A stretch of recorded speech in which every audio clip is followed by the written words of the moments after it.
नमस्कार सेवा। देश विदेश, गाउँघर, देशको विभिन्न भूभागमा छरिएर रहनुभएका सम्पूर्ण दुमीहरू साथै गैर दुमीलाई मेरो सेवा नमस्कार। फेरि पनि आजको यो हाम्रो 5 प्रश्न भन्ने कार्यक्रमको दोस्रो भागमा हामी उपस्थित भएका छौँ। अहिलेको यो परिस्थिति त्यति अनुकूल नभए पनि हामीले यही परिस्थितिलाई सदुपयोग गर्दै हाम्रो यो दुमी किरात राई फन्ड सिक्किमको आधिकारिक युट्युब च्यानल हेर्नुहुने सम्पूर्णहरूको लागि हामीले एउटा सानो कार्यक्रम आज हाम्रो दुमी किरात राई फन्ड सिक्किमका पूर्व अध्यक्ष साथै अब विगत लामो समयदेखि अध्यापन पेसामा रहेर अहिले हाल दुमी फन्ड सिक्किम लगायत हाम्रो आदिवासीहरूको एउटा छाता संस्था किरात राई आयोगका मा पनि अध्यक्षको पदमा रहेर काम गरिसक्नु भएको हाम्रो अहिले हाम्रो सम्पूर्ण दुमी वंशको एउटा गौरवान व्यक्तित्व चतुर्भक्त राईज्यूसँग आजको यो 5 प्रश्न चाहिँ हामी गर्न गइरहेका छौँ र सर्वप्रथम चाहिँ म उहाँलाई हाम्रो यो 5 प्रश्नमा स्वागत गर्न चाहन्छु। नमस्कार। हजुर नमस्कार। सबैलाई नमस्कार। र यो म कतै अलिकति नअल्झिकन सिधा कार्यक्रमतिरै लागिहालेँ। अब यहाँले गर्नुपर्ने भन्नुपर्ने कुराहरू यो प्रश्नलाई नै आधार बनाएर सम्पूर्ण आफ्नो कुराहरू राखिदिनु होला। यहाँलाई 5 प्रश्न मध्येको पहिलो प्रश्न म गर्न गइरहेको छु। हाम्रो यो दुमी किरात राई फन्ड सिक्किमको संस्थाको स्थापनाको सुरुवाती चरण को अवस्था के थियो, कस्तो थियो र त्यो विषयबारे यहाँले हजुर हामीलाई बताइदिनुहोस् न। धन्यवाद। एउटा कुनै पनि कुराको सुरुवात चाहिँ एउटा वातावरणले तयार गर्दो रहेछ र म चाहिँ काठमाडौँमा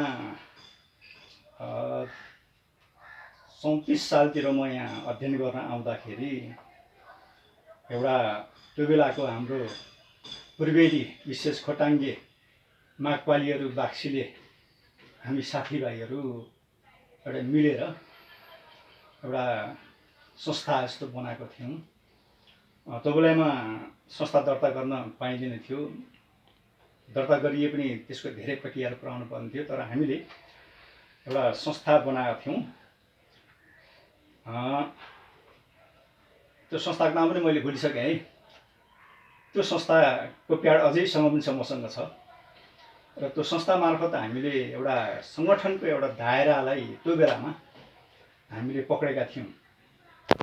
मलाई याद छ कि हाम्रा धौलेबीर राईहरू त्यो बेलामा मेरो साथी, म आफै र केही हाम्रा अन्य गैर किरात राईहरू पनि हामीहरू थियौँ र हामीहरू त्यो बेलामा देउसी खेलेर एउटा संस्था बनाएर हामी अगाडि बढ्दै थियौँ। अब त्यो बेलामा एउटा संस्थाको एउटा कन्सेप्ट ममा चाहिँ आएको थियो। पछाडि यो हाम्रो पञ्चायती व्यवस्थाको करिब उत्तरार्धतिर चाहिँ संस्थाहरू बढ्ने क्रम चाहिँ जारी रह्यो र म डिटेल क्याम्पसमा जहिले म अध्यापन गराउँथेँ। त्यो अध्यापन गराउँदाखेरि यो 42-43 सालतिरको कुरो हो। त्यो बेलामा अलिकति त्यो हामीले आफ्नो धर्म, संस्कार, संस्कृतिको बारेमा के गर्नुपर्छ है भन्ने एउटा कन्सेप्ट चाहिँ त्यो बेलामा प्रवेश गरेको थियो र त्यो बेलामा हाम्रो दुमी राईहरू पनि भाषा चाहिँ हाम्रो अगाडि बढ्नुपर्छ, यो हराउनु हुँदैन भन्नेमा मलाई त्यो बेलामा अलिकति एउटा चेतना खुलेको थियो। त्यो चेतना खुलेको कारणले गर्दाखेरि मैले सर्वप्रथम त्यो बेलामा हाम्रो जगतबहादुर राई मागपको हलक्सु हुनुहुन्छ। अहिले उहाँ स्वर्गारोहण भइसक्नु भएको छ।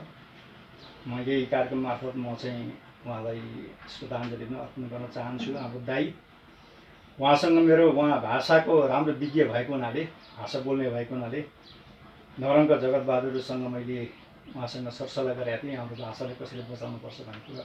आएको थियो। त्यसरी आउँदाखेरि उहाँले ल न त भाइ मलाई पनि त्यस्तै लाग्छ, यो त केही गर्नुपर्छ भनेर उहाँले पनि त्यसलाई साथ दिनुभयो। हामीहरू जगतबहादुर राईसँग हामी खोटाङ दिक्तेलमा बसेर उहाँसँग छलफलहरू गऱ्यौँ र हामीले शब्द सङ्ग्रह गर्नुपर्छ भन्ने उहाँको मनसा थियो र लोन त भनेर हामीले शब्द सङ्ग्रह त्यो बेलामा चाहिँ सुरुवात पनि गरेका थियौँ हामीले। पछाडिबाट नोरङबाट दुईजना साथीहरू प्रवेश गर्नुभयो, ईश्वरमान राई र वीरबहादुर फुलुङ। उहाँहरू दुवै शिक्षक हो, उहाँहरूले पनि हामीलाई साथ दिनुभयो र शब्द सङ्ग्रह पनि अगाडि बढ्यो। तर त्यो बेलामा हामी दक्ष नभएको कारणले गर्दाखेरि के गर्ने भन्ने बारेमा हामीले ज्ञान थिएन। अब त्यसो भएपछि पछाडि 2043 साल 9 गते एउटा हाम्रो फेरि दिक्तेलमा हाम्रो जमघट भएको थियो। म आफै हो त्यसका चाहिँ सूत्रधार, अनि जगत राई अनि जाल्पाको प्रतिमान राईसँग हाम्रो छलफल भयो शब्द सङ्ग्रह गर्ने बारेमा। र पछाडिबाट हामीलाई यो जयप्रसाद हदी हाम्रो बाक्सिलाको उहाँले पनि हामीले साथ दिनुभयो र शब्द सङ्ग्रहमा हामी लाग्यौँ। विशेष गरिकन त्यो बेलाको शब्द सङ्ग्रहको कुरा चाहिँ रुखहरूको नामहरू, बारको नामहरू, महिनाको नामहरू र यो बृहत नेपाली शब्दकोशलाई आधार मानेर त्यसकै आधारमा चाहिँ हामीले शब्द सङ्ग्रह गर्दै जानुपर्छ भनेर सुरुवात गरियो त्यो बेलामा। यति काम गरियो र यो कामलाई तदारुकता दिँदै जाने काममा हामीले 43 सालमा नै एउटा के गर्यौँ भन्दाखेरि, र मलाई एउटा अनौठो लाग्छ है, राव खोलाको ताप खोलाको दोभान फेदी भन्छ त्यहाँ चाहिँ हामीहरू एउटा साथीहरूको जमघट हामीले गरायौँ। त्यो बेलामा हाम्रो साथीहरू प्रतिमान राई, पछाडि सांसद पनि हुनुभयो हाम्रो टङ्क राई, जगतबहादुर राई, उहाँ त हलक्सु नै हो, रामकुमार मालदेवको रामकुमार राईचु हुनुहुन्थ्यो, अनि हाम्रो मेरो दाइ नरभक्त पटनबाट आउनु भएको थियो। हामी 5 जना मान्छेहरू फेरीमा भएर अब दुनियाँको बारेमा, भाषाको बारेमा हामी के गर्न सकिन्छ त भन्ने बारेमा एक दिनै हाम्रो छलफल थियो त्यो बेलामा। र एक दिने छलफलमा चाहिँ हाम्रा साथीहरूले प्रस्ताव ल्याउनु भएको थियो र विशेष टङ्कजीको के थियो भन्दाखेरि एउटा पत्रिका चाहिँ हामीले प्रकाशन गरिहाल्नु पाएदेखि एउटा सुयाद चाहिँ हुन्थ्यो कि भनेर उहाँले भन्नुभएको थियो। त्यो बेलामा मलाई याद आइरहन्छ र ल ठिकै छ त एउटा पत्रिका चाहिँ प्रकाशन गरौँ न भनेर हामीले त्यो बेलामा पनि हामीले गऱ्यौँ। त्यो चाहिँ यो दसैँको टाइम थियो, यो 43 सालको कुरो एकदम खुद। अब यसो हुँदै गइयो तर त्यो पत्रिकाको काम चाहिँ अगाडि बढ्न सकेन। कुरा के भयो भन्दाखेरि म दिक्तेल क्याम्पसमा त्यो बेलामा चाहिँ पढाउँथेँ, म आफ्नो पढाइको काम व्यस्त, हाम्रो टङ्कजीहरू उता सोलुतिर काम गर्नुहुन्थ्यो क्या, र प्रतिमानजीहरू आफ्नै ठाउँतिर शिक्षक काम गर्नुहुन्थ्यो। त्यो बेलामा अगाडि बढ्न त्यति त्यो काम सकेन तर एउटा कन्सेप्टको एउटा सुरुवात चाहिँ त्यो बेलामा चाहिँ भएको थियो 2043 सालमा। 44 सालमा एउटा फेरि एउटा नयाँ एउटा मोड आयो कि एउटा यो होल्यान्डको एउटा जज भान्द्रिम भन्ने मान्छे लेडेन युनिभर्सिटीको उहाँ चाहिँ प्रोफेसर त भइसक्नु भएको थियो त्यो बेलामा, अब उहाँ सुयाती हुनुहुन्थ्यो। उहाँ आउनुभएको रहेछ हाम्रो अब जिल्लामा। उहाँ चाहिँ खास गरी तिलुङ राईको भाषा चाहिँ उहाँले अध्ययन गर्न आउनुभएको रहेछ। त्यो बेलामा सम्म हामी चाहिँ राईहरू को कहाँ छौँ भन्ने बारेमा पनि त्यो थाहा नै थिएन। तिलुङ राई कहाँ छन् भनेर हामीले दिक्तेल क्याम्पसमा विद्यार्थी माझ, हामी टिचरको माझमा खोजी भयो। हाम्रो बनथुलुङ संस्कृतिको एउटा विद्यार्थी, उहाँ एउटा प्राध्यापक हुनुहुन्थ्यो, उहाँलाई शुद्ध तिलुङ राई कहाँ बस्छन् भनेको उहाँलाई पनि थाहा थिएन। हामीले 1 हप्ता लगभग हामीले तिलुङ राईको खोजी गऱ्यौँ तर कहीँ पनि तिलुङ राई चाहिँ फेला परेन।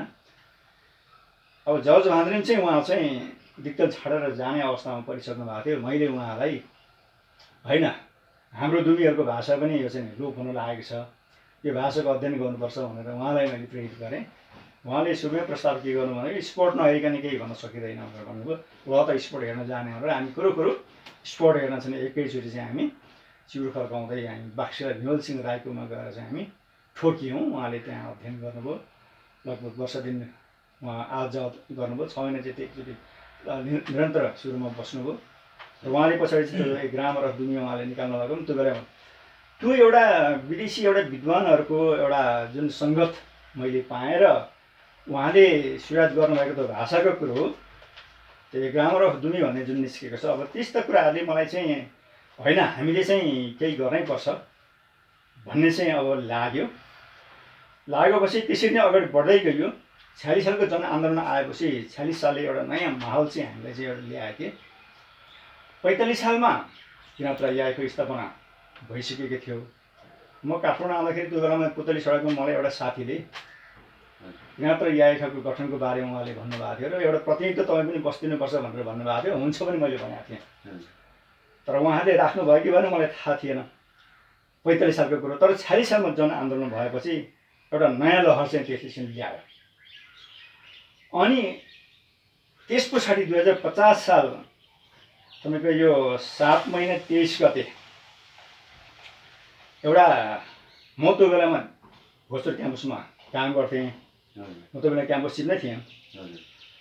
होइन, म पछाडि 51 सालमा भएको, म 50 सालको कुरो थियो। अनि त्यो बेलामा एउटा साथीहरूको हाम्रो बृहत भेला गर्नुपर्छ। म बाक्सिला आफ्नो भूमि आउँदाखेरि साथीहरूले के गर्नु भन्दाखेरि एउटा बृहत भेला गर्नुपर्छ भन्ने त्यो लाग्नु उहाँहरू। त्यो भुइँको समय थियो, लौन त भनेर हामीले एउटा बृहत भेला भन्यौँ। त्यो बेलामा बृहत भेला भनेको भाषाको लागि गर्ने भनेको चाहिँ तपाईँको 52 जनाको भेला त्यो बेलामा भएको थियो। जाल्पा, खार्मी, सप्तेश्वर, माक्पा, इलिङ आदि गरेर चाहिँ 52 जनाको भेला चाहिँ त्यो बेलामा चाहिँ भएको थियो। त्यो 52 जनाको भेलाले चाहिँ एउटा संस्था दर्ता गर्नुपर्छ है भन्ने त्यो बेलामा चाहिँ एउटा त्यो सामूहिक भेलाको चाहिँ एउटा चाहिँ उद्देश्य चाहिँ थियो। र त्यो 17 सदस्यीय एउटा कमिटी पनि गठन गरियो, त्यसलाई चाहिँ तदर्थ समिति भनेर भन्यौँ। र म यहाँलाई के स्मरण गराउन चाहन्छु भन्दाखेरि दुमी किराँत राई फन्सिम भन्ने नाम चाहिँ त्यो दिनको बेलाले गरिएको हो। कति सालको कुरा? त्यो चाहिँ 50 साल 7 महिना 23 गते भनेपछि वैशाख जेठ असार साउन भदौ असोज कार्तिकको बेला हो त्यो बेलामा है। अनि त्यो बेलामा प्रखर एउटा त्यो बेलाको भाषीहरू भीमल सिंह राईहरू, धनध्रुव राईहरू, यता जाल्पाबाट चाहिँ तपाईँको जनक राईहरू, यता खारीबाट चाहिँ अलेखबहादुर थुलुङहरू, अनि उता माकबाट त अब सबै नै भाषा बोल्ने हाम्रो खगेन्द्र राई पनि आउनु भएको थियो त्यो बेलामा। त्यो भेलामा एउटा उल्लेखनीय मान्छे पनि आउनु भएको थियो, गोपाल किराँती समेत त्यो भेलामा चाहिँ आउनु भएको थियो। र एउटा राम्रो भेला त्यो बेला भएको थियो। र त्यो भेलाले चाहिँ एउटा संस्था चाहिँ गठन गर्नुपर्छ भनेर दुमी किराँत राई फन्सिकिम चुबल भन्ने चाहिँ त्यो बेलामा चाहिँ गठन भएको है। चुबल किन भनियो भन्दाखेरि चुब भनेको चाहिँ नि अब मुटु भनेको हुनाले अब माकपालीहरूले चाहिँ चुबल भनौँ नि त, त्यो भेट्ने ठाउँ हुन्छ है त्यो चाहिँ भनेको हुनाले दुमी किराँत राई फन्सिकिम चुबल भनेर त्यसको नाम चाहिँ हामीले राखेका थियौँ। त्यो बेलामा दुईटै विचार आएको थियो। फन्सिकिम भन्ने शब्द चाहिँ माकपालीहरूले छुट्नुलाई भन्दो रहेछन्, यतापट्टिकोले चाहिँ फन्सिकिम भनेको छैन, अब भेलाउनुलाई भन्दो रहेछ। उतापट्टिको फन्सिकिम भन्नुपर्छ भन्ने पनि भयो, यतापट्टिकोले फन्सिकिम भन्नेपट्टि भयो। हामीले त्यो के नाम राख्नुपर्छ भन्ने भन्दा पनि हाम्रो चाहिँ संस्था चाहिँ कसरी बनाउनुपर्छ भन्नेतिर हाम्रो चाहिँ त्यो बेलाको ध्यान थियो। अनि फन्सिकिम राख्दाखेरि हुन्छ भन्ने खालको कुरा गर्दाखेरि फन्सिकिम त छुट्ने हो भन्ने खालको कुरा हुँदाखेरि हाम्रा पुर्खाहरूले धनध्रुवले भनेको थिए नभेटिकन त छुटिँदैन नि त, अहिले भेटेरै छुटिन्छ भनेर त्यो एउटा तर्क राखेको मलाई याद आइरहन्छ।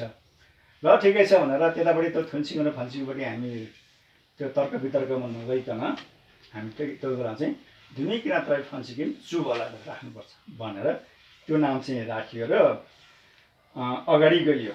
त्यो बिचमा धेरै कामहरू भयो। अब सबै यो बेली विस्तार लाउँदाखेरि म सक्दिनँ, तर त्यो भेलाले वास्तवमा एउटा ड्राफ्ट बनाउनुपर्छ एउटा विधानको भन्ने चाहिँ एउटा भएको थियो। र त्यो विधान बनाउने एउटा जिम्मेवारी त्यो बेलाको प्राज्ञिक एउटा व्यक्तिको हैसियतले वास्तवमा अब मलाई नै जिम्मा लाग्यो भने म जीवन अब त्यो बेलामा क्याम्पसमा पढाउने भनिसकेपछि सर नै हो भन्ने खालको कुरोहरू आएको र अलिकति कन्सेप्चुअल फ्रेमवर्क पनि म आफूमा आएको हुनाले त्यो म आफूले जिम्मा पनि लिएको थिएँ। अब जिम्मा लिएपछि विधानको ड्राफ्ट पनि गरियो, तर दुईचोटि ड्राफ्ट गरियो। पहिलोचोटिको ड्राफ्ट गरेर एकजना हाम्रो सचिवलाई दिएको, उहाँले त्यो हराउनु भयो। हराएपछि फेरि चाहिँ नि त्यसलाई चाहिँ मेमोराइज गरेर अर्को ड्राफ्ट तयार गरियो। र ड्राफ्ट तयार गरेर त्यसलाई चाहिँ खोटाङ दिक्तेलमा चाहिँ त्यसलाई दर्ता गरियो। खोटाङ दिक्तेलमा दर्ता गर्न चाहिँ तपाईँको 2055 साल असोज 30 गते मात्रै त्यसलाई चाहिँ दर्ता गर्न सकियो। कैयौँ त्यस बेलामा चाहिँ तपाईँको संस्था दर्ता गर्नु धेरै गाह्रो थियो।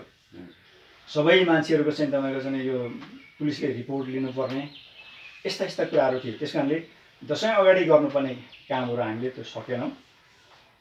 तर हामीले दसैँ पछाडि असोज 30 गते चाहिँ हामीले संस्थालाई चाहिँ दर्ता गऱ्यौँ र प्रथम अधिवेशन चाहिँ 2055 साल पौष 21 र 22 गते हामीले पहिलो अधिवेशन चाहिँ दुमी किराँत राई फन्सिङको चाहिँ गठन गरिएको। त्यो बेलाको पहिलो अधिवेशनको हाम्रो प्रमुख अतिथि भनेको चाहिँ त्यतिखेरको तत्कालीन सांसद टङ्कराई प्रमुख अतिथि हुनुहुन्थ्यो र बाक्सी लामा चाहिँ यो चाहिँ प्रथम महाधिवेशन चाहिँ 2055 साल पौष 21 र 22 गते यसलाई चाहिँ सम्पन्न गरिएको। यसरी चाहिँ दुमी किराँत राई फन्सिङको एउटा साङ्गठनिक एउटा पारो चाहिँ यसरी चाहिँ आएको हो यो परिचयको रूपमा चाहिँ। हजुर, यो तपाईँले एउटा यसको इतिहास बताइदिनु भयो। पक्कै पनि यो हाम्रो तपाईँहरू विज्ञ जस्तो विज्ञ मानिसहरूको साथ सहयोगले गर्दा एउटा सानो जनसमुदाय भएको संस्था आज अलिकति बलियो ठाउँमा आइपुगेको, राज्यले सम्बोधन गर्नुपर्नेसम्म अवस्थामा आइसकेको भन्ने हामीलाई पनि एउटा गौरव चाहिँ छ। अब यो म दर्शकहरूलाई पनि के अनुरोध गर्न चाहन्छु भने यो हाम्रो कुनै पेसा यसलाई प्रोफेसनल रूपमा नहेरिदिनु होला। यो एउटा हाम्रो सानो समुदायको कुराकानी हो। यो तपाईँहरू सामु एउटा सानो म्यासेज मात्रै हो। यसै गरी म दोस्रो प्रश्नमा जान्छु। अलिकति हाम्रो यो समयावधि चाहिँ लगभग धेरैमा आधा घन्टाको हुनुपर्ने, त्यहाँभन्दा अलिकति बढी होला कि भनेर म हजुरलाई अहिले नै के अग्रिम रिक्वेस्ट गर्न चाहेँ भने अलिकति संक्षेपमा सबै कुराकानी गर्दै जाउँ। फेरि हामी समय अर्को चरणमा पनि हामी यसलाई बृहत छलफल गर्न सक्छौँ। यसै गरी दोस्रो प्रश्न चाहिँ म हजुरलाई के गर्न चाहेँ भने यो फन्सिङको 5औं कार्यकालसम्म हजुर एउटा कार्यकारी भूमिकामा रहनुभयो। यसको गौरव गर्न लायक कामहरू पक्कै पनि हामीले महसुस गर्दा पनि धेरै छन् र यो हामी हजुरको मुखबाट सुन्न चाहन्छौँ। साथै बाँकी गर्नुपर्ने कामहरू रहेको कुराहरू छोटकरीमा बताइदिनुहोस् न। धन्यवाद। अब यो यसमा गर्व गर्न लायकका कामहरू के छन् भन्ने कुराहरू आए होइन। अब यो हामीले दुमी किराँत राई फन्सिङ गठन गरिसकेपछि महत्त्वपूर्ण कामहरू सम्पन्न गरियो भन्ने मलाई लागेको छ।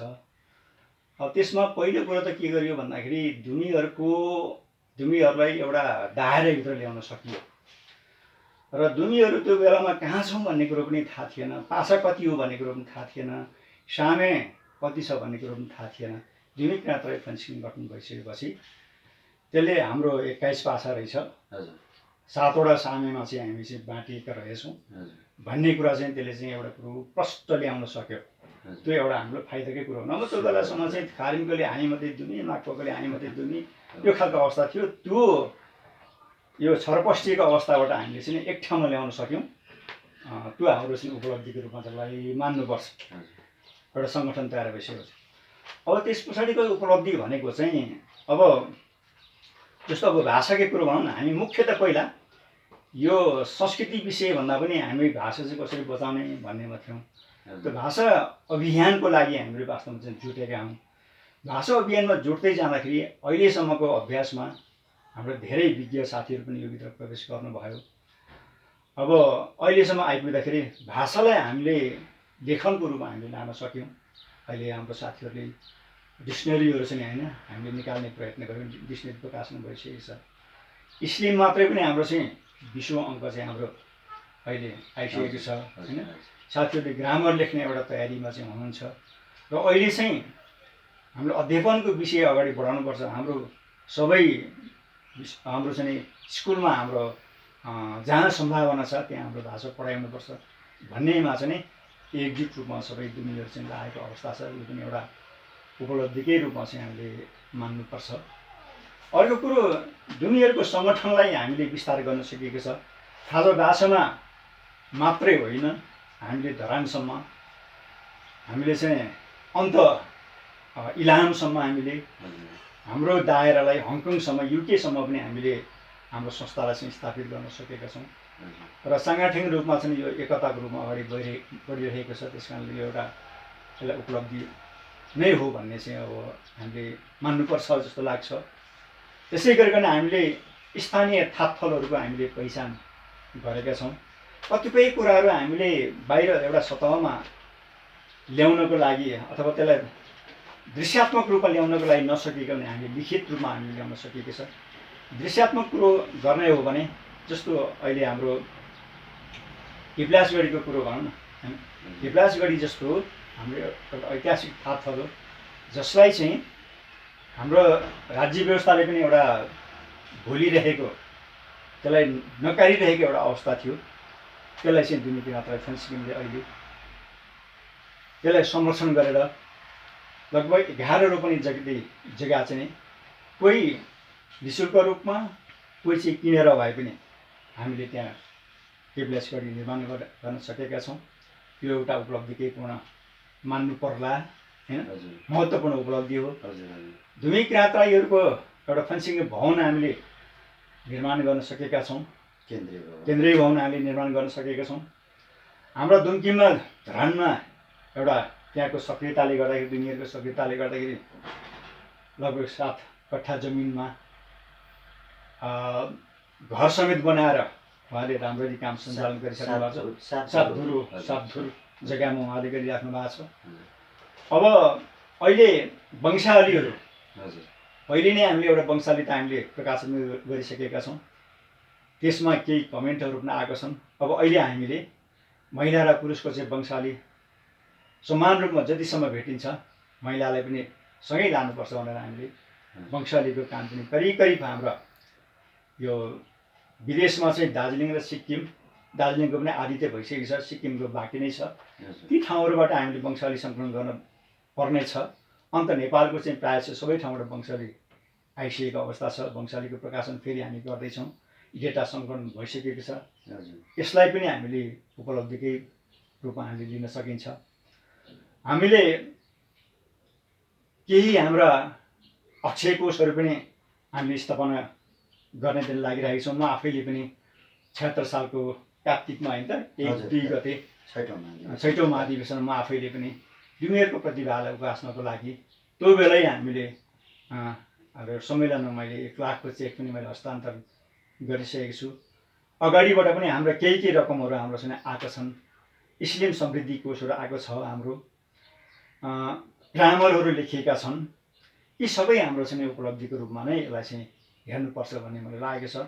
र सबभन्दा मलाई खुसी लागेको कुरो अहिले दुनियाँहरू आफ्नो हक र अधिकारको लागि, सामाजिक हक र अधिकारको लागि, भाषिक हक र अधिकारको लागि, वंशावली, मुद्दुम, संस्कृति जस्ता कुरोहरूमा अहिले नयाँ पातका शक्तिहरू पनि अहिले उदाउँदै गइरहेको हुनाले मलाई ठुलो आशा छ। यो मैले चाहिँ उपलब्धिको रूपमा मलाई यसलाई चाहिँ मैले ठानेको छु। अरू पनि हलन मैले बिर्सन सक्छु। यी मोटामोटी उपलब्धिहरूलाई त्यसलाई फेरि हामी आउँदो अङ्कमा समेट्न सकिन्छ, केही छैन।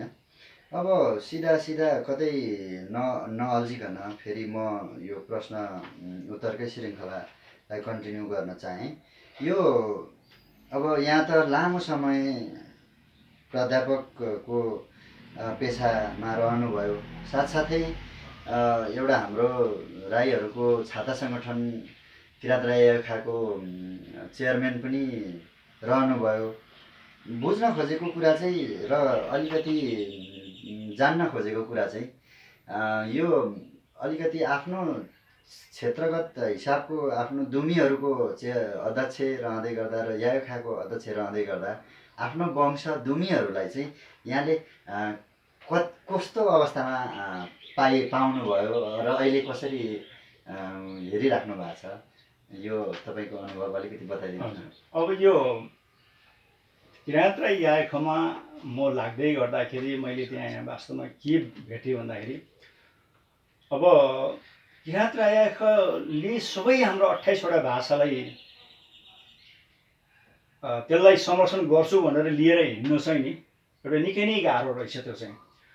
र किराँत राई याखा चाहिँ एउटा पोलिसी फर्मुलेटर मात्रै हो। त्यो चाहिँ फर्मुलेसन गर्ने मात्रै एउटा संस्था हो त्यो चाहिँ। तर काम गर्ने संस्था भनेको चाहिँ वास्तवमा भाषिक संस्था नै हो।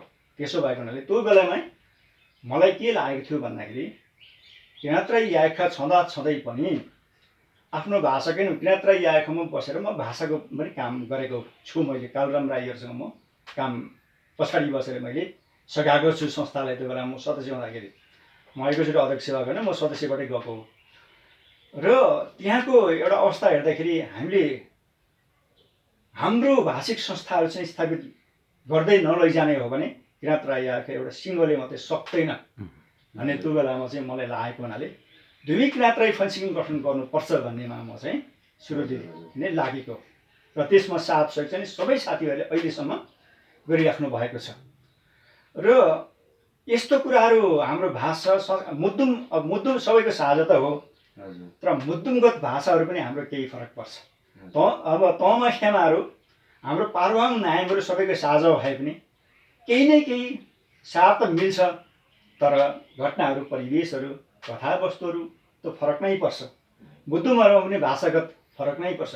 त्यसो भएको हुनाले आफ्नो तहको आफ्नो पुर्खाले जे गरेर ल्याए त्यो कार्य गर्नको लागि हाम्रो जस्तो दुमीहरूको एउटा समाजमा दुमी किराँत राई फन्सिम चाहिँ हुनुपर्छ भन्ने चाहिँ अब देखियो र यसलाई स्थापित गर्यो। त्यसो भएको हुनाले किराँत राई यायखा एउटा केन्द्रीय सङ्गठन हो हैन, त्यो चाहिँ सबैलाई छाता संस्था हो। तर हाम्रो भाषिक संस्थाहरू जति छन् 18वटा गन्तीमा आएको छ, अलिक बढेको पनि होला। मेरो आफ्नो समयसम्म 18वटा थियो। त्यो सबैले चाहिँ आफ्नो तर्फको काम गर्नुपर्छ। त्यस कारणले किराँत राई यायखा छाताको रूपमा उसको आफ्नै महत्त्व छ भन्दाखेरि छाता ओढेर तल काम गर्ने संस्थाहरू हामी जस्तो संस्थाहरू त्यत्तिकै महत्त्वपूर्ण छन् र हामीले मात्रै त्यसलाई चाहिँ अब तल माथि सानो ठुलो अड्केको पड्केको सबै कुराहरू चाहिँ हामीले सच्याउन सक्ने र आफ्नो तवरले जान सक्ने एउटा सक्षम सङ्गठन चाहिँ भाषिक संस्था मात्रै हुन सक्छ। र हामी चाहिँ त्यो किराँत राई यायखाले राखेको पोलिसीको एउटा चाहिँ त्यसलाई चाहिँ फलोअप गरेर आफ्नो जातिको आफ्नो भाषाको चाहिँ उत्थान गर्ने एउटा संस्थाको रूपमा यी दुईवटा संस्थाहरू चाहिँ यसरी फरक चाहिँ रहन्छन्, तर राष्ट्रिय रूपमा चाहिँ चरित्र चाहिँ एउटै हो। धन्यवाद हजुर। अब यो त यहाँले अहिलेसम्मको आफ्नो उयोहरू बताइराख्नु भएको छ। अब यो अहिलेको यो एउटा ट्रेन्डिङ भनौँ, अहिलेको यो जुन मातृभाषीहरू लगायत अब हाम्रो किराँत समुदाय अन्य समुदाय सम्पूर्ण जनजातिहरूको आफ्नो एउटा मातृभाषा स्कुल लेभलमा विद्यालय लेभलमा पुर्याउनुपर्छ, जो चाहिँ नि संविधानले पनि व्यवस्था गरेको हक अधिकार अन्तर्गत पर्ने भएको हुनाले यो मातृभाषा पठन पाठनको विषय अहिले अलिकति बहसको उत्कर्षमा देखिएको छ। हजुरले पनि त्यो महसुस गर्नुभएको होला। यो यसो हुँदै गर्दाखेरि यसको यो पठन पाठनको लागि चुनौती र यसको फाइदाहरू अथवा विगतमा गरिरहेको विगतदेखि नै केही भाषिक समुदायहरूले त यो विषय आफ्नो भाषालाई पठन पाठनमा ल्याइरहेका पनि छन्। यसलाई कसरी हेर्नु भएको छ? यसको चुनौती र फाइदाहरूको बारेमा अलिकति यो अहिले बताइदिनु भयो भने समय सापेक्ष हुन्छ कि? हजुर, एकदमै राम्रो प्रश्न गर्नुभयो। अब यो हामीले हाम्रो भाषाको अध्यापन गराउनुपर्छ विद्यालयमा भन्ने कुरो एउटा कुरोको रूपमा धेरै पहिलादेखि आयो। हाम्रो अगाडिका केही हाम्रो भाषिक संस्थाहरू जस्तो बान्तावा, चाम्लिङ आदिले यसलाई चाहिँ उहाँहरूले सुरुवात पनि गर्नुभएको थियो। 68 सालतिर आउँदाखेरि उहाँहरूको चाहिँ तपाईँको 7 क्लाससम्मको पाठ्यपुस्तक बनिसक्यो भन्ने चाहिँ जानकारी पनि आएको थियो। पछाडिबाट फेरि त्यसलाई निरन्तरता दिन सकिएन, सरकारले चाहिँ तलब दिएन, पढाउने मान्छेहरू भएनन्, किताब चाहिँ निस्कन सकेन भने जस्ता चाहिँ हामीले त्यसका गुनासाहरू त्यस्तो समस्याहरू पनि हामीले सुन्दै आयौँ।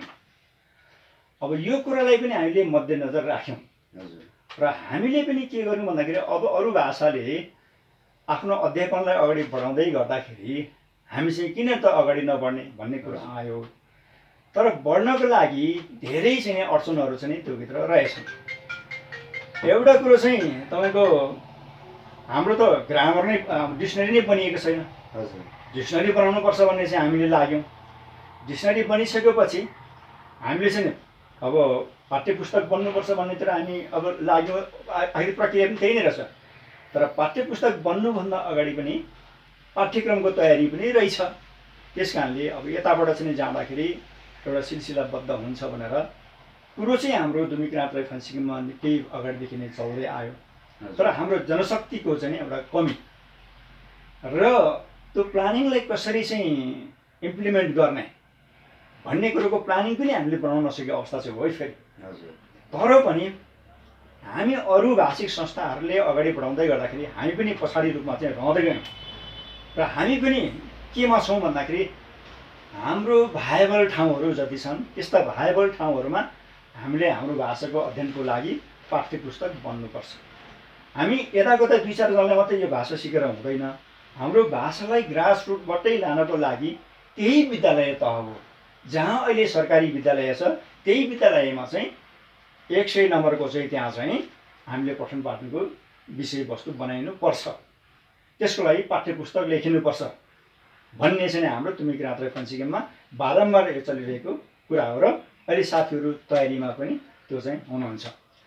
र यहाँ आयो प्रश्न, अब कहाँ सुरुवात गर्ने भन्यो भने त्यसको सुरुवातको लागि पनि संस्था नै अगाडि नबढिकन हुँदैन। संस्थाले कम्तीमा चाहिँ एउटा दायराहरू चाहिँ निकाल्नुपर्छ। कहाँ सम्भाव्य ठाउँ हुन्छ त्यो सम्भाव्य ठाउँमा चाहिँ त्यहाँ चाहिँ सुरुवात गरिहाल्नुपर्छ। असम्भव हुने ठाउँमा सुरुवात गरेर त्यसलाई लोड बनाउनु हुँदैन त्यहाँको जनताहरूलाई, त्यहाँको विद्यार्थीहरूलाई। तर सम्भावित ठाउँहरूमा चाहिँ त्यहाँ चाहिँ सुरुवात गर्नुपर्छ। तर त्योभन्दा अगाडिको कुरो के हो भन्दाखेरि अहिले चाहिँ पाठ्यक्रमको निर्माण चाहिँ हाम्रो आवश्यकता हो। पाठ्यक्रम निर्धारण भइसकेपछि त्यो पाठ्यक्रमको आधारमा पाठ्य पुस्तकको लेखन हुनुपर्छ। त्यो पाठ्य पुस्तकको लेखनमा पनि फेरि के हो भन्दाखेरि हाम्रो जनशक्ति कमी छ। जनशक्ति कमी भएको कारणले अहिले जस्तो हाम्रो 2 जना मान्छेहरू विशेष गरेर हामीले नाम लिनुपर्छ। एकजना डाक्टर नेतमणि राई नै हो, अर्को चाहिँ हाम्रो भाषा विशेषज्ञ हो हाम्रो तेजमाया राई नै हो र लगायत उहाँहरूलाई हामी सबैले सहयोग गर्ने हो। यो दुईटै मान्छेलाई चाहिँ सँगै अगाडि बढाउन सक्नुपर्छ। पाठ्य पुस्तकको लेखनमा पनि सँगै अगाडि बढाउन सक्नुपर्छ। उहाँहरूले भाषा व्याकरणको लेखनमा पनि उहाँहरू दुवैले सँगै अगाडि बढाउन सक्नुपर्छ। न कि एउटालाई मात्र अगाडि बढाउँदै गयो भने फेरि अरू चाहिँ पछाडि पढ्दै जान्छ र त्यसले चाहिँ नैराश्य पनि पैदा हुन सक्छ। त्यसो हुनाले अरू हामीले भाषाविदहरूलाई अझै चाहिँ हामीले प्रेरित गरेर चाहिँ त्यसलाई ल्याउन सक्नु पर्यो हैन। र त्यो अवस्था छँदैछ। अहिले भइरहेको साथीहरू जो भाषामा काम गरिराख्नु भएको छ, लेखन गरिराख्नु भएको छ, उहाँहरूले संयुक्त रूपमा चाहिँ यो चाहिँ अगाडि बढ्न चाहिँ सक्यो भने हामीले हाम्रो भाषालाई चाहिँ सफलतापूर्वक चाहिँ अगाडि बढाउन सक्छौँ। अहिले मलाई लाग्छ हाम्रा प्रत्येक विद्यालयहरू हामीले पाठ्य पुस्तक तयारी गरिदिने हो भने उहाँहरू तयारीमा हुनुहुन्छ है। पछाडि त्यसलाई फिडब्याक दिन सकेनौँ भने छोडिन्छ। अहिले जस्तो चाहिँ अरू भाषीहरूको पनि धेरै छोडेर लाग्यो भनेर मैले सुनिराखेको छु। त्यस्तो हुनसक्छ। तर त्यसो नहोस् भन्नको लागि हामीले चाहिँ निरन्तरता चाहिँ दिइराख्नुपर्छ भन्ने एउटा मान्यता चाहिँ हामीले पहिले नै लिनुपर्छ भन्ने मलाई लाग्छ। हस्, धन्यवाद। र आजको यो कार्यक्रमको अन्तिम प्रश्न छ अब यहाँ सामु। यहाँले आफ्नो अमूल्य सुझाव सल्लाहहरू पनि दिइसक्नु भएको छ। अन्तिममा चाहिँ हामी तपाईँबाट जान्न के चाह्यौँ भने संस्थाको संरक्षकको भूमिकामा रहँदै गर्दाखेरि हालको नयाँ निर्वाचित पदाधिकारीहरू हुनुहुन्छ, नयाँ कार्य समिति छ, यहाँले गर्न बाँकी रहेको कामहरू यो समितिले पुरा गर्नको लागि केही सल्लाह सुझावहरू अथवा तपाईँको धारणाहरू केही छ भने बताइदिनुहोस् न। यो त धेरै पो छ त यो पुरा गर्नुपर्ने कामहरू त। जस्तो होइन अघि हामीले अघि सानो छलफलमा पनि यो अगाडि हामीले दुनकुलुको कुराहरू हामीले गरे। ऐतिहासिक थापथलोहरू हाम्रो जहाँ जहाँ छन् त्यो थापथलोहरूलाई तुरुन्तै चाहिँ नि संस्थाको दायरामा ल्याउनुपर्छ। संस्थाको नाममा नै रजिस्ट्रेसन गर्नुपर्छ भन्छु म त। जस्तो धरानको दुमकिम त्यो जग्गाहरू सबै दुमिकिराँत राइफान्सिङको नाममा दर्ता छ नि। हो त्यसो भयो भने केन्द्रतिर चाहिँ मान्छे केन्द्र र लोकल लेभलको चाहिँ लिङ्क चाहिँ बढ्छ। चुचु दहको कुराहरू भए केप्लासगढीमा अझै जग्गाहरू चाहिँ हामीले लिन आवश्यक छ त्यहाँ। अब त्यसै गरिकन अब हाम्रो यो साङ्गठनिक संरचनाहरू छ त्यसलाई एकदम दरिलो नबनाइकन हामीले यो भाषाको क्लास चलाउने हो भने नि स्थानीय संरचना चाहिँ उनीहरू नै दरिलो हुनुपर्छ। प्रत्येक वार्डमा चाहिँ हाम्रो दुम्किमहरू चाहिँ दरिलो भयो भने मात्रै त्यो वार्डको कतिवटा स्कुल छ त्यहाँ चाहिँ त्यो चाहिँ विद्यालयमा चाहिँ चल्न सक्छ।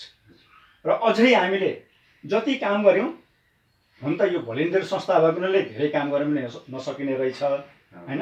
तर पनि हामी स्वेच्छाले काम गरेको छौँ र आफ्नो जातीय इतिहास, आफ्नो जातीय धर्म, संस्कार, संस्कृतिको लागि हामी चाहिँ काम गरेका छौँ।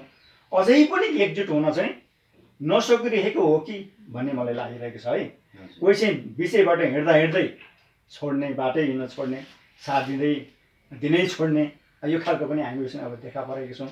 त्यसो भएको हुनाले यसलाई, यो अभियानलाई मुद्दुम, भाषा, वंशावली, संस्कृति, ऐतिहासिक थाथलो यी सबै कुरालाई साङ्गठनिक संरचना सबैलाई लिएर चाहिँ हामीले एकजुट भएर काम गर्न सक्नुपर्छ। यी कुराहरू अझै पनि प्रयत्नरत छन्। साथीहरू हुनुहुन्छ तपाईँहरू, होइन, हिजो पनि थियौँ होला, अहिले पनि हुनुहुन्छ, तर यतिले मात्रै पुग्दैन है। अझै चाहिँ दरिलो भएर चाहिँ अगाडि बढ्नुपर्छ भन्ने मलाई चाहिँ लाग्छ। तपाईँलाई यही म चाहिँ शुभेच्छा चाहिँ प्रकट गर्न चाहन्छु। र अब यो आजको 5 प्रश्न भन्ने कार्यक्रम त हामीले यहाँको सम्पूर्ण विचारहरू त समेट्न सकेनौँ पक्कै पनि। भलै फेरि आउँदा दिनहरूमा यहाँसँग अन्तर्क्रिया हामी गरिहाल्नेछौँ। अन्तिममा आज तपाईँलाई मनमा लागेकै भन्नै पर्ने अथवा हामीले सोध्न छुटेको केही विषय छ भने अलिकति राखिदिनुहोस्, अनि हामी यो कार्यक्रमलाई बिट मार्छौँ। ठिकै छ, यो छैन पनि होला। तपाईँहरूले यो एउटा नयाँ अभियान, हजुर, प्रचार पनि ठुलो कुरो, प्रोपोगन्डा भन्नेको चाहिँ ठुलो कुरो हो। यो एउटा जुन सुरुवात गर्नुभएको छ, तपाईँहरूलाई म शुभेच्छा प्रकट गर्छु, आभार प्रकट गर्दछु। र यो यस्तो खाले कार्यक्रमहरू प्रचारमा लानुपर्छ। धेरै हाम्रो चाहिँ दुमीहरू, विज्ञहरू पनि हुनुहुन्छ, गाउँ गाउँमा हुनुहुन्छ, पुर्खाहरू हुनुहुन्छ। यो कामलाई चाहिँ अगाडि बढोस्, अझै नयाँ नयाँ शैलीहरू चाहिँ हाम्रो चाहिँ अगाडि आओस्। तपाईँहरूप्रति म यो चाहिँ शुभेच्छा दिन्छु। हस्, धन्यवाद। आज दर्शक महानुभावहरू, हामीले आजको कुराकानीलाई यतिमै बिट मार्ने कोसिस गऱ्यौँ। र फेरि आउँदो दिनमा हामी हाम्रो दुमी विज्ञ व्यक्तित्वहरू, जसले चाहिँ यो हाम्रो दुमी संस्था लगायत भाषाको क्षेत्रमा धेरै लामो समयसम्म काम गरिसक्नुभएका व्यक्तित्व र गर्दै रहनुहुने व्यक्तित्वहरू हामी फेरि पनि तपाईँहरू सामु उहाँहरूको एउटा के अरे यो भनाइ, सुझाव, सल्लाहहरू र फन्सिकिमले गरिरहेको कामहरूको जानकारी लिएर आउने नै छौँ। यति भन्दै अर्को एपिसोडसम्मको लागि मलाई पनि बिदा दिनुहोस् र यहाँलाई पनि अमूल्य सल्लाह सुझावको लागि धन्यवाद र सेवा। नमस्कार। सबैलाई नमस्कार।